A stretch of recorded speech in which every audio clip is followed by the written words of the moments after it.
am Sama Morningstar, Feminine Embodiment Queen and Womb Healing Specialist. And I was inspired to get back on here and reintroduce myself and share more about who I am.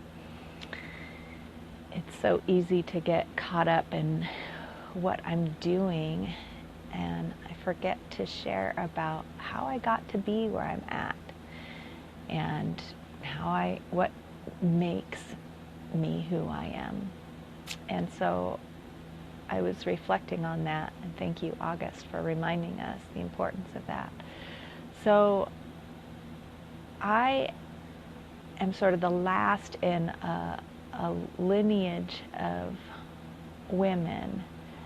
I feel like I have a particular purpose in that, I didn't have any children this time around. And I feel like that was a deliberate choice for me. And I feel like my life was about healing what I saw happening with the women in my family lineage. And why that is because I was very close to my mother from the beginning.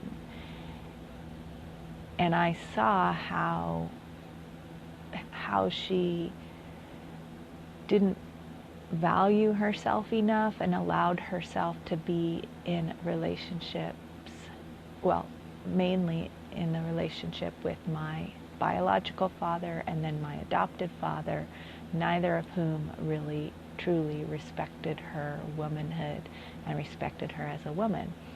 And it was very painful for me growing up in that environment, especially since I saw a different example with my grandmother and my grandfather. Now, my grandfather treated my grandmother like a queen.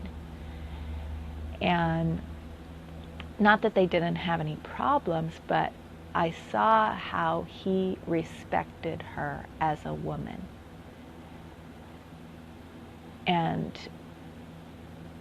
then to see how my mom didn't receive that same treatment, didn't demand that treatment, or she tried to, but wasn't able to have that treatment for herself. And growing up in an environment where the woman is not being respected for her feminine power, is not being empowered to be her full self, and is not finding her deeper purpose. Or not being able to realize it. My mom was very much into having children and raising children, but because her feminine power was not nourished and nurtured,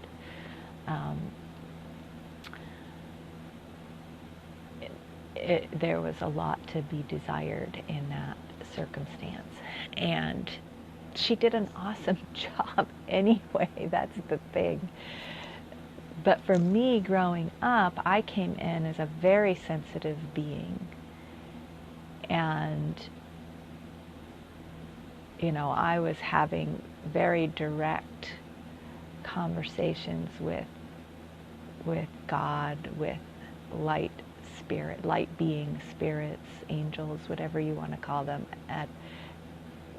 from probably the day that I was born. But all throughout my early childhood, I was very sensitive, and it was very excruciating to witness and be close into this often very violent relationship that my mother was in with my stepdad, or my adopted father. And so then when I became an adult, and I went to college as soon as I could get out of the house. I was in college at age 17, got out of the house as quick as I could. And I began to study psychology, I began to study spirituality, I began to study women's studies.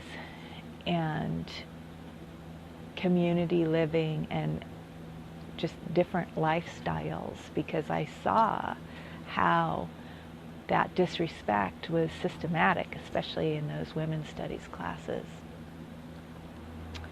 And the disrespect for the feminine, I saw it everywhere. And I also saw the respect for the feminine, you know, because I had the example of my grandfather, but I also saw that that was not the majority of people that lived that way. The majority of women had never experienced that, but I refused to be in a relationship that wasn't that way. And I'm so grateful for my grandfather for giving me that example. And I asked a lot of questions of myself and in my healing process too, because by the end of college or during college, I was noticing, you know, I was having health issues. I had irritable bowel syndrome from all those years of being in that stressful environment and the early trauma that was unresolved. And I had, I was starting to get back pain at 22 and 23. And I also recognized the importance of this relationship to our bodies and our relationship to the earth and nature and the environment, and how that the disrespect for our bodies and the neglect of our bodies that was systematic in the culture and society, and the disrespect and neglect of ecology and the earth in our everyday operations and like that was the same thing. I recognize that this is the same thing. You know, violating the ecology of the earth, taking more than we give to the earth, taking more than we give to our bodies, was the same thing for me. And so I made a big choice early on to not live that way. And I remember sitting bolt upright in bed. I'd taken sort of a vision quest journey to really dig into my family, my adopted father's family lineage in Mexico, to see where all this pain came from and what it was about and what my purpose was after I graduated from college. I remember sitting bolt upright in bed after just witnessing this disrespect for women in the family lineage, even more intense than what I'd experienced growing up, and internalized so much in the women that they were sick. I mean, the women that I was getting to know there were very sick physically because of their own internalized disrespect for their femininity and for womanhood in general. And so I remember sitting bolt upright in bed, knowing the next steps in my life. I knew exactly where I was going to go and make money to pay for, in a fun way, to pay for my massage training. I had $37 in the bank. But I went and I did exactly that, and by the end of that year, I had the year following graduation from college, I had my massage therapy license certification, and I had all this training and inspiration for exploring holistic healing, because I made a promise that night when I sat up in bed. I need to make my body health my number one priority, because if I don't have that, what do I've got, you know? If I neglect that, everything else is jeopardized. And so I did that, and so my journey with holistic healing started 25, 30 years ago, or more really, because I started to explore vegetarianism, veganism even earlier when I was still in college. And healthy practices, yoga and things like that, massage. Even then, people were already paying me for massage before I ever went to massage school. And so it's been then a journey since then of deepening that practice and learning how our bodies, how important embodiment is. And I got to a point when I realized, I wasn't going to be able to have a healthy sexual relationship until I dealt with the degree of shutdown and stored past emotional trauma that was in my body from growing up in the environment where the feminine was disrespected. And so I started focusing on the womb like 20 years ago, because I realized, gosh, here I am in my 30s. Well, okay, so that was, close to 20 years ago. Here I am in my late 20s, early 30s, and I feel totally shut down sexually. Not completely. I mean, the first 3 months of any relationship, I was all kinds of fun, but then after 3 months, boom. As soon as the relationship got intimate, any kind of intimacy, emotional intimacy, where it started to touch deeper inside my heart, where there were, any kind of conflict or communication challenges, where I was going to have to speak my truth or ask for something or like that, where I just did not have any skills, that I hadn't been trained in any kind of skills like that. And that's when it would shut down and wouldn't work anymore. So, and plus I was having, then I made the decision, okay, I need to make this a priority now, because I just was not willing to accept that as the way it was for my life. And so I quit everything, and it was also a low point for me professionally as well, because I hadn't figured out how to do business. And even though I had my massage training, it was easier for me to get a job as a teacher. And so I'd been teaching kids, but I kept trying to help the kids to heal their emotional challenges, or, so that because I saw how their academic challenges were related to their emotional or physical ailments. And I was doing Waldorf teaching, which is very integrated, and I was leaning into that part of their schooling. And so I realized that, I need to be really directly working in the healing arts, because I hit a real low with the teaching. It was just not what I was meant to be doing. And so I moved to a sacred hot springs community where people were focusing on dietary change, raw food, dietary cleansing, tantra, and yoga. And I dove into that and really started a second wave of my own spiritual awakening. The first wave had happened in massage school, and the second wave there at the community. And then I met my yoga teachers who were building a tantric yoga ashram in Humboldt County in Northern California, and I eventually went there and helped to build that ashram out in the woods.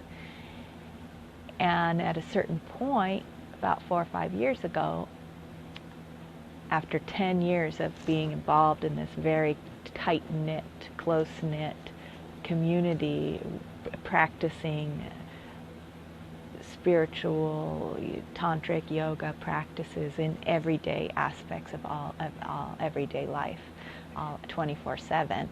After 10 years of doing that, my husband and I, who were both there at the time, realized that we wanted to be together, and that ashram environment wasn't very supportive for couples being together and taking their relationship into the level of spiritual partnership that we wanted to take it. And so we left. We had built that ashram from the ground up. He stood to inherit it, and we both stood to inherit it together. But we needed to do what we needed to do on our own, on our own terms. And so we gave that all up and left in devotion to that we needed to do it on our own terms. We felt a call. And so we eventually returned to that original hot springs place where I lived and before, where I met him originally.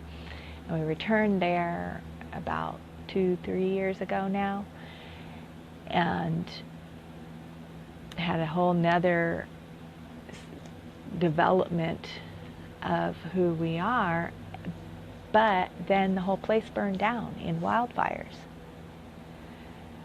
which was a message to me and him both that we couldn't rely on that spiritual community anymore, that we needed to create it for ourselves.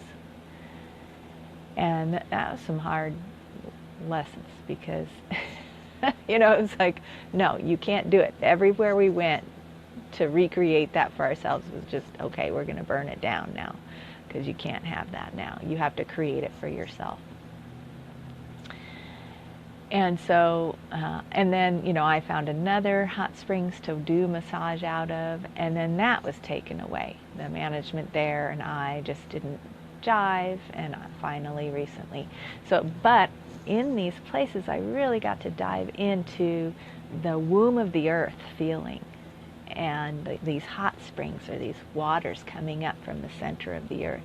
And I just got to download all of this information of connection to the earth, connection to the womb, and connection to the body, and how that connection is my embodiment practice, where so many spiritual practices take us into transcendence. We're going to transcend the body. And that's one movement of energy that can help uplift us and help us rise out of the suffering of our human experience and access and connect with something of a different vibration. It's a powerful direction of practice. And I practiced that way for many, many years. And I got to a point where the pain in my body started speaking up, and because I'd made that promise to myself, and my back pain was starting to come back, and my womb pain, even though I was doing all the right dietary choices and like that, my womb pain was starting to come back. I was starting to have very early perimenopausal symptoms, hot flashes and things like that. I had to say, okay, I need to change the direction of this. I'm going to be fully embodying, bringing spirit into the body. I've cleansed the body out. I've transcended a lot of the suffering patterns, rewired things. And now in this embodiment, there's an even deeper rewiring. So I don't know if any of this makes sense to any of you, but I just wanted to get on here and share about who I am and a little bit of background about that.